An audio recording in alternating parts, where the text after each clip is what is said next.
5 साल का बाद आपको घर का आदमी को आपको आज भेंट हुआ, कैसा लग रहा है? अच्छा तो लग रहा है।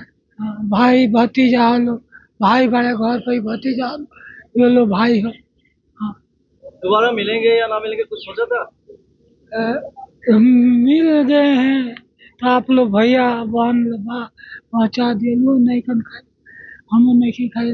जो हालत में आप यहाँ पे थे, क्या लग रहा था दोबारा मिल पाएंगे, क्या सोच रहे थे क्या?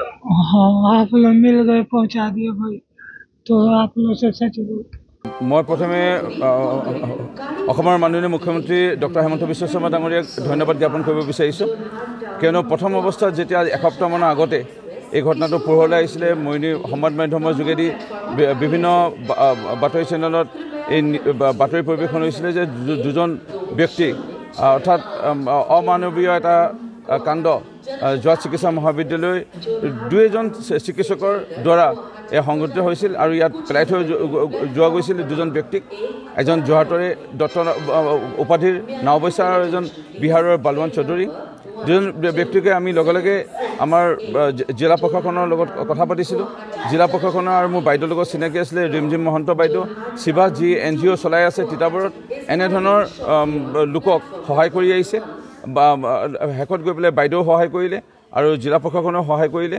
আমি যোৰহাট চিকিৎসা মহাবিদ্যালয়ত পুনৰ তেওঁলোকক ভৰ্তি কৰোৱা হৈছিল আৰু প্ৰায় এসপ্তাহমানৰ চিকিৎসাৰ অন্তত সম্পূৰ্ণ যেতিয়া সুস্থ হৈ পৰিল তেওঁলোকৰ পৰিয়ালৰ লগত ৰিমঝিম বাইদেৱে যোগাযোগ কৰিলে বিহাৰৰ যি বালৱান চৌধুৰীৰ পৰিয়ালবৰ্গক, আৰু এনেধৰণে আজি পঠোৱা হ'ল ট্ৰেইনত।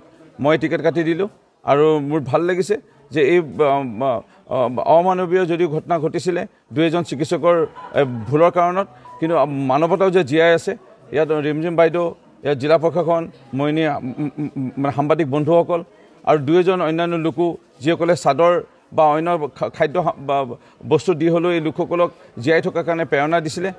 আজি এই গোটেই সমগ্ৰ ঘটনাটো আমি এনে এটা অসমৰ তৰফৰ পৰা এটা নিৰ্দেশন আমি দাঙি ধৰিলোঁ। কেতিয়াবা যদি ক'ৰবাত হয়তো বিহাৰ বা অন্য ৰাজ্যত আমাৰ লোকৰ যদি কিবা এনে ঘটনা হয়, আমি নিবিচাৰোঁ এনে ঘটনা হ'ব, বা ক'ৰবাত যদি কিবা পৰিস্থিতিত এনে সন্মুখীন হ'ব লগা হয় তাতো যেন তেওঁলোকে ভালধৰণে মানে শুশ্ৰূষা পায়, মানৱতাই যেন অকণমান সেৱা লাভ কৰে, আমি তাৰে কামনা ৰাখিছোঁ। আৰু এটা বাৰ্তা যাব নিশ্চয় সমগ্ৰ ৰাজ্যত লগতে দেশতে যে আমি মানৱতাৰ ক্ষেত্ৰত আমি পিছ পৰিব নালাগে। আৰু অত্যন্ত কিছু বিষয় এই বালৱান চৌধুৰী আৰু দত্ত ডাঙৰীয়াৰ এই ঘটনাটোৱে পোহৰলৈ আনিলে। চিকিৎসকসকলৰ এই ক্ষেত্ৰত এইটো কাৰণে ভুল বুলি ক'ম, যি দুজন চিকিৎসকে এই ভুল কাম কৰিছিলে। চিকিৎসকসকলে জানিব লাগে যে জিলা প্ৰশাসন আছে, লগতে সমাজ কল্যাণ বিভাগ এটা আছে, আৰু ইয়াৰ লগতে বিভিন্ন NGO চলি আছে য'ত কেন্দ্ৰ চৰকাৰে আৰু ৰাজ্য চৰকাৰে বিভিন্ন পুঁজি অৰ্পণ কৰে এই NGOসমূহক, এনে যিসমূহ অসহায় লোকসকলক সহায় কৰিবৰ কাৰণে। এই তেনে কথাবোৰ গম পোৱাৰ পিছতো তেওঁলোকে গা সাৰিবৰ কাৰণে কাৰোবাক ক'ৰবাত বিপথে বা মৃত্যুমুখত ঠেলি দিব নালাগে, বা এনে পৰিস্থিতিত অমানৱীয় কামৰ কাৰণে তেওঁলোকে যাব নালাগে। মই সেইটোৱে আহ্বান জনালোঁ। बहुत अच्छा लग रहा है, बहुत खुशी हो रहा है मुझे कि आज मेरे चाचा जी मिल गए हैं। कैसे पता चला? ये न्यूज रिपोर्टर आप लोग की वजह से मेरे पता चला कि मेरे चाचा यहाँ पर है। अगर आप लोग अगर सोशल न्यूज पर अगर नहीं डालते तो आज मेरे चाचा जी को नहीं मिल पाते। कितना दिन हो गया चाचा घर से निकला? 5 साल हो गया। कैसे निकला? कैसे गांव में बाढ़ आया था 5 साल पहले, तो उसमें इधर उधर आदमी हो गया था, कितना लोग दह गया, मर गया। हम लोग भी सोचे कि शायद चाचा हमारे उसी में बाढ़ में दह हो गए हैं। फिर भी हम लोग 1 साल तक बिहार में बहुत खोजा, नहीं मिले, तो हम लोग इनका श्राद्ध भी करा दिए। कैसा लग रहा है 5 साल बाद चाचा को मिला है? बहुत अच्छा लग रहा है, आप लोग की वजह से मेरे चाचा आज मिल गए हैं। अगर आप लोग न्यूज रिपोर्टिंग नहीं करते तो आज मेरे चाचा नहीं मिलते।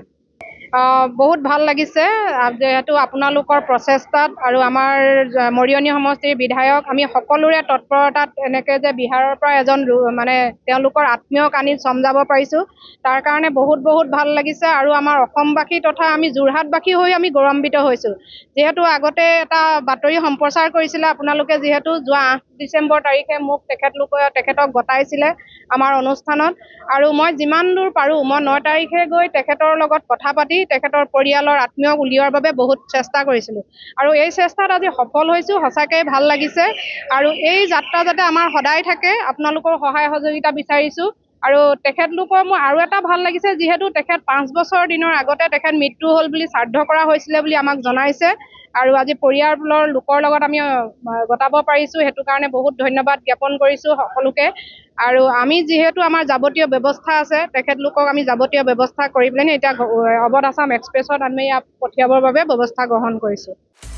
আপুনি বিচৰা বাতৰি পাব কেৱল নিউজ 18 এপত। নিউজ 18 এপ ডাউনলোড কৰিবলৈ স্কেন কৰক এই QR কোড।